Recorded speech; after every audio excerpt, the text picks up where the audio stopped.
नमस्कार, न्यूज 11 भारत देख रहे हैं आप। आपके साथ मैं हूं अमृत तिवारी। निर्वाचन आयोग ने झारखंड के मुख्यमंत्री हेमंत सोरेन से स्पष्टीकरण की मांग करते हुए नोटिस भेजा है। आयोग ने कहा है कि क्यों नहीं आपके ऊपर लोक प्रतिनिधित्व कानून 1951 की धारा 9A के तहत आप पर कार्रवाई की जाए। इस धारा के तहत विधानसभा की सदस्यों की सदस्यता समाप्त करने का प्रावधान है।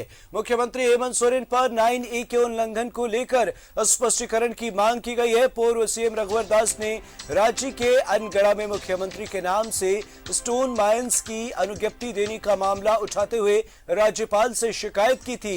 इसे लेकर राज्यपाल प्रधानमंत्री नरेंद्र मोदी और गृह मंत्री अमित शाह से मिल चुके हैं और निर्वाचन आयोग से मंतव्य मांगा गया है। मुख्यमंत्री को 10 मई तक जवाब देने को कहा गया है। जानकारी के अनुसार चुनाव आयोग ने शिकायतकर्ता से भी स्पष्टीकरण की मांग की।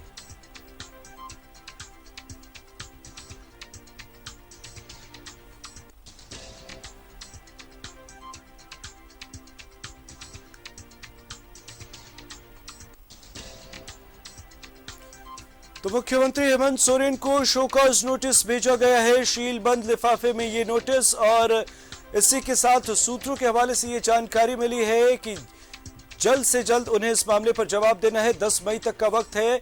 चुनाव आयोग ने शिकायतकर्ता से भी मामले पर स्पष्टीकरण मांगा है। मुख्यमंत्री हेमंत सोरेन को चुनाव आयोग की तरफ से सील बंद लिफाफे में नोटिस भेजा गया है, जिसे लेकर झारखंड की सियासत में उफान मच गया है।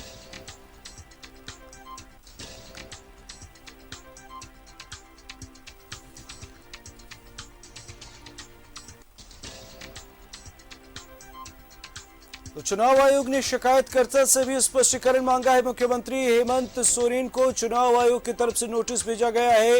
नोटिस रांची लेकर अधिकारी पहुंचे हैं। सीलबंद लिफाफे में ये नोटिस लेकर अधिकारी उन तक पहुंचे हैं। मुख्यमंत्री हेमंत सोरेन को शोकॉज नोटिस भेजा गया है और इसी के साथ उन्हें 10 मई तक का वक्त दिया गया है। सूत्रों के हवाले से ये अहम जानकारी हम आप तक पहुंचा रहे हैं। मुख्यमंत्री हेमंत सोरेन को शोकॉज नोटिस चुनाव आयोग की तरफ से भेजे गए हैं।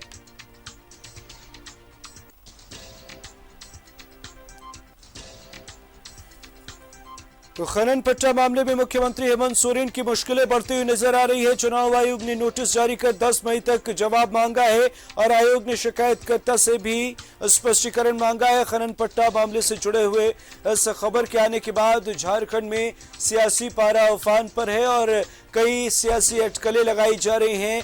विपक्षी पार्टियों का कहना है कि जल्द से जल्द सरकार पर भी खतरे के बादल मंडरा रहे हैं, पर सरकार में शामिल जो पार्टियां हैं, सरकार में शामिल जो नेता हैं, वे कह रहे हैं कि सरकार बेहतर तरीके से काम कर रही है और सरकार अपना कार्यकाल पूरा करेगी। पर विपक्ष के लगातार आरोप और प्रत्यारोप के बाद कहीं ना कहीं झारखंड की सियासत में एक नया भूचाल देखने को मिल रहा है। नोटिस लेकर अधिकारी पहुंचे हैं। मुख्यमंत्री हेमंत सोरेन को ये नोटिस दे दिया गया है और 10 मई तक उन्हें जवाब देना है। पर इस नोटिस के मिलने के बाद, इस खबर के सामने आने के बाद कहीं ना कहीं झारखंड की सियासत का पारा जो है वो बढ़ा हुआ है और सियासी जो विपक्षी दल हैं उनके पास कई अहम मुद्दे सामने आ गए हैं। सरकार को घेरने की कोशिश पहले भी जारी थी और इस खबर के आने के बाद और भी तेज होती नजर आ रही है। विपक्षी दल कई आरोप लगा रहे हैं। आरोप प्रत्यारोप का दौर चल रहा है और सरकार में शामिल जो पार्टियां हैं, सरकार में शामिल जो नेता हैं, वो लगातार सरकार और मुख्यमंत्री हेमंत सोरेन का बचाव करते हुए नजर आ रहे हैं। पर देखना बेहद दिलचस्प होगा कि चुनाव आयोग की तरफ से भेजे गए इस नोटिस के बाद 10 मई तक मुख्यमंत्री हेमंत सोरेन को जवाब देना है, तो उसमें क्या कुछ खास हो पाता है, ये बेहद दिलचस्प होगा। और क्या आने वाले वक्त में सरकार के सामने कोई मुसीबत नहीं है, मुख्यमंत्री हेमंत सोरेन के सामने कोई मुसीबत नहीं है, क्योंकि ये मामला बेहद गंभीर है और विपक्षी पार्टियां बेहद सक्रिय हैं सूबे में। ऐसे में विपक्ष की तरफ से इससे पहले भी कई बार आरोप प्रत्यारोप के दौर की शुरुआत हुई है और इस बार भी कहीं ना कहीं सियासी पारा बढ़ता हुआ नजर आ रहा है।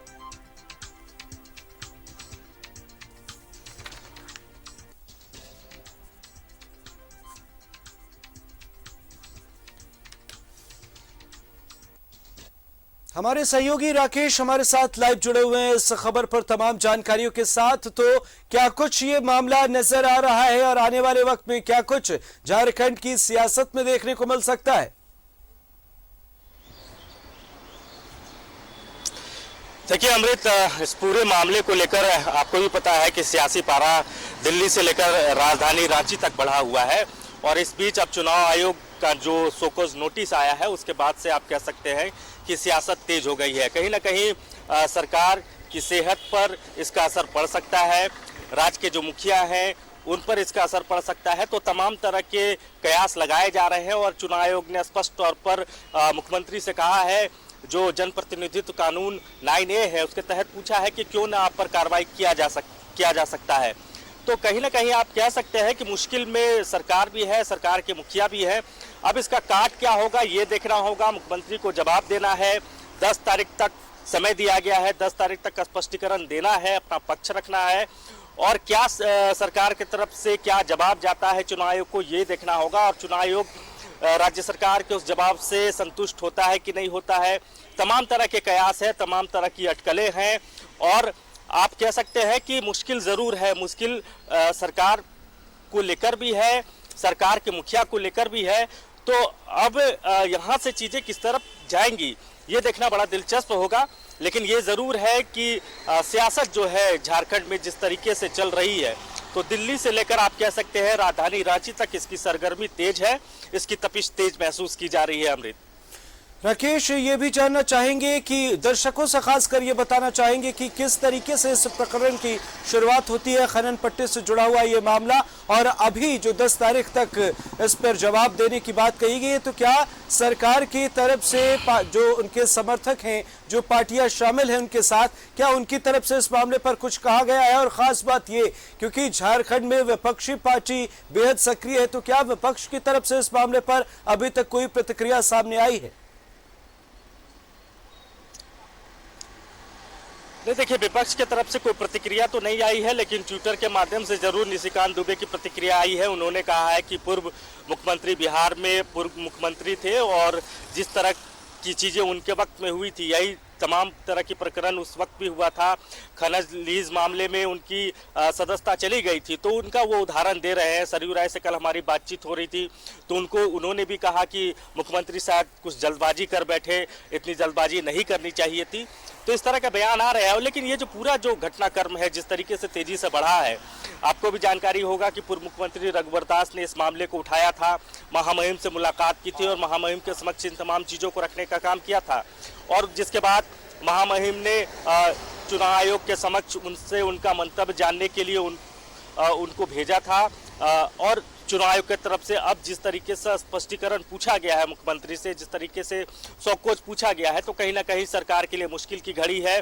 अब इस मुश्किल की घड़ी से सरकार कैसे निकलती है, सरकार के पास क्या काट है, क्या सरकार चुनाव आयोग के खिलाफ या फिर जो स्पष्टीकरण पूछा है उसके खिलाफ क्या सुप्रीम कोर्ट का दरवाजा भी खटखटा सकती है।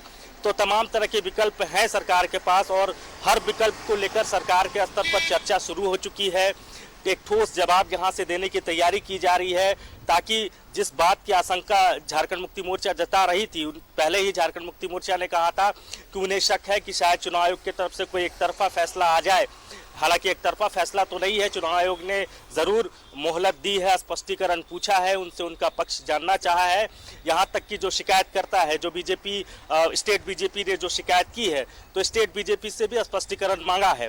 तो अब देखना होगा कि सरकार का क्या जवाब जाता है, सरकार के जवाब से चुनाव आयोग कितना आप कह सकते हैं कि सेटिस्फाइड होता है और उसके बाद से क्या मंतव्य आता है, जिसके बाद सबकी निगाहें जो होंगी वो महामहिम पर टिकेंगी कि चुनाव आयोग की तरफ से जो फाइनल स्टेटमेंट आएगा उस पर महामहिम का क्या एक्शन होता है। तो अभी बहुत कुछ देखना बाकी है। सबसे दिलचस्प ये रहेगा कि सरकार का जवाब क्या रहता है और उस जवाब पर ही सारा कुछ निर्भर करता है। अमृत, राकेश, विधानसभा की सदस्यता को लेकर सियासी हलचल तेज है, ऐसे में क्या कुछ कयास लगाए जा रहे हैं?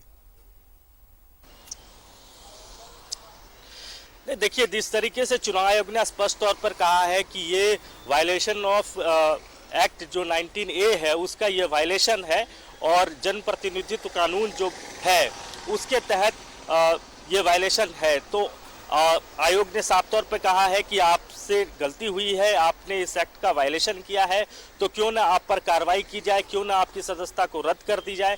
तो चुनाव आयोग ने स्पष्ट तौर पर संकेत दिए हैं और इसके बाद से आप देखेंगे कि जो सियासत है सूबे की, उसमें और आपको तपिश नजर आएगा। फिलहाल इंतजार किया जा रहा है मुख्यमंत्री के वापस आने का, क्योंकि मुख्यमंत्री अपनी मां के इलाज के लिए बाहर गए हुए हैं, हैदराबाद गए हैं। हैदराबाद से उनका दिल्ली में भी कार्यक्रम था। अब जब वो वापस लौटते हैं तो उसके बाद क्या सरगर्मी बैठती है सरकार के अंदर में, किस तरीके से चीज़ों को अब ओवरकम करने की कोशिश की जाएगी, क्या जवाब तैयार किया जाएगा सरकार की तरफ से, ये देखना होगा। लेकिन ये ज़रूर है कि मौजूदा वक्त में जिस तरीके से चुनाव आयोग ने एक नोटिस भेजा है सरकार को, और जितनी आनन फानन में नोटिस अमृत भेजा गया है, ये कहा जा रहा है कि फ्लाइट से नोटिस आया हुआ है, देर शाम तकरीबन 7 बजे के आसपास ये नोटिस पहुंचा है। तो आप इससे अंदाजा लगा सकते हैं कि मुश्किल है, हालात बहुत अच्छे नहीं हैं, सरकार पर संकट हो सकता है, मुख्यमंत्री पर संकट हो सकता है, और ये संकट के बादल मंडराने शुरू हो चुके हैं चुनाव आयोग के इस नोटिस के बाद। अब ये बादल कैसे छटेंगे, इसका क्या विकल्प हो सकता है, इसका क्या काट हो सकता है, तमाम कानूनविद से मुख्यमंत्री लगातार दिल्ली में है। कांग्रेस के बड़े नेता जो कपिल सिब्बल है, अभिषेक मनु सिंघवी हैं, ऐसे जो कांग्रेस के बड़े दिग्गज नेता हैं, जो सुप्रीम कोर्ट में प्रैक्टिस भी करते हैं, बड़े वकील हैं, उनसे मुख्यमंत्री लगातार संपर्क में है, बातचीत की जा रही है, और रास्ता क्या हो सकता है उसको निकालने की बात कही जा रही है। अमृत जी, शिकायतकर्ता से भी स्पष्टीकरण की मांग की गई है, तो ऐसे में ये इस पूरे प्रकरण को भी हम जरा जानना चाहेंगे। नहीं, बिल्कुल देखिए, चुनाव आयोग का जो नोटिस आया है, जो सोकोज नोटिस आया है, वो सिर्फ मुख्यमंत्री को ही नहीं मिला है, बल्कि जो शिकायत करता है उनसे भी चुनाव आयोग ने स्पष्टीकरण मांगा है। यह जानना चाहा है चुनाव आयोग ने कि आपके पास क्या तथ्य हैं, आप किस आधार पर ये एलिगेशन लगा रहे हैं, और आप जिस बात को कह रहे हैं कि इनकी सदस्यता खत्म होनी चाहिए विधानसभा से, तो उसके पीछे तर्क क्या है, उसके पीछे क्या सबूत है, क्या एविडेंसेस हैं।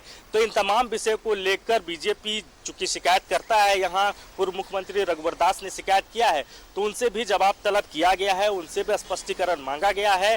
तो अब स्पष्टीकरण बीजेपी की तरफ से क्या होता है ये बहुत दिलचस्प नहीं है, लेकिन मुख्यमंत्री की तरफ से जवाब क्या जाता है इस पर सबकी निगाहें हैं, क्योंकि उसी जवाब के आधार पर मुख्यमंत्री पर जो बादल मंडरा रहे हैं संकट के, वो या तो बढ़ जाएंगे या वो बादल छट जाएंगे। राकेश, ये भी जानना चाहेंगे आवेदन से आवंटन तक की कहानी, कि किस तरीके से आवेदन दिया गया और किस तरीके से ये आवंटित होता है, किस तरीके से आरोप प्रत्यारोप के दौर की शुरुआत होती है। तो ये दर्शकों को जरा हम बताना चाहेंगे कि कहां से इस कहानी की शुरुआत होती है। नहीं, देखिए, जहाँ तक खनन लीज पट्टा का मामला है, 80 डिसमिल का ये मामला है, पत्थर लीज माइंस है, और जब मुख्यमंत्री वो नहीं थे, हेमंत सोरेन नेता प्रतिपक्ष हुआ करते थे, तो उस वक्त ही अप्लाई किया गया था। हालांकि तमाम जो प्रोसेस हुए हैं वो इसी सरकार में हुए हैं, उनके मुख्यमंत्रित्व काल में हुए हैं। और सबसे दिलचस्प है कि जिस विभाग से ये चीज़ें होती है, खनन विभाग से होता है, तो वो उस विभाग के मालिक भी मुख्यमंत्री हैं, क्योंकि वो विभाग भी उन्हीं के पास है, तो विभागीय मंत्री भी वही हैं। तो इस लिहाज से भी ये सारी चीज़ें जो हैं वो बेहद संगीन हो जाती हैं। बीजेपी लगातार इस बात को आरोप लगा रही है कि मुख्यमंत्री रहते हुए उन्होंने न सिर्फ खुद को फायदा पहुंचाने की कोशिश की, बल्कि अपने संगी संबंधी, अपने आसपास के लोग, चाहे उनकी पत्नी पर भी चूंकि ज़मीन लेने का आरोप लगा है, या फिर आप बात कर ले उनके जो प्रेस सलाहकार हैं उन पर भी आरोप लगा है खनिज पट्टा लेने का, उनके जो विधायक प्रतिनिधि है पंकज मिश्रा, उन पर भी आरोप लगा है। तो इन तमाम चीज़ों को लेकर बीजेपी का एग्रेशन जिस तरीके से इस पूरे मामले को रहा है, और बीजेपी जिस तरीके से दिल्ली से लेकर रांची तक मुख्यमंत्री को और सरकार को घेरती रही है, तो कहीं ना कहीं मामला गंभीर है, क्योंकि मुख्यमंत्री सिर्फ मुख्यमंत्री नहीं बल्कि उस विभाग के वो मंत्री भी हैं। तो इस लिहाज से भी चीज़ें बड़ी हो जाती है।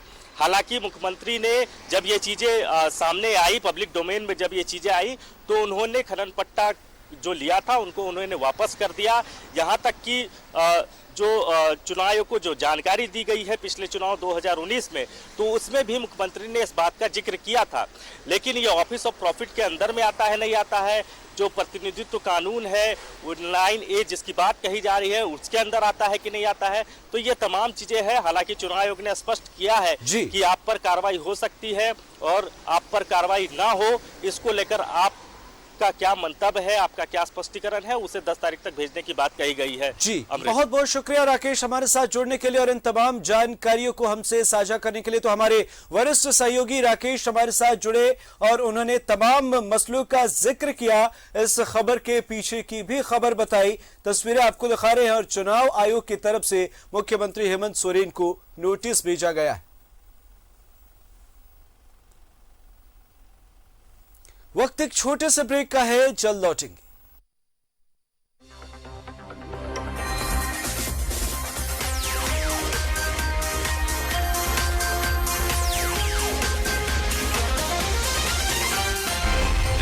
सच है तो दिखेगा।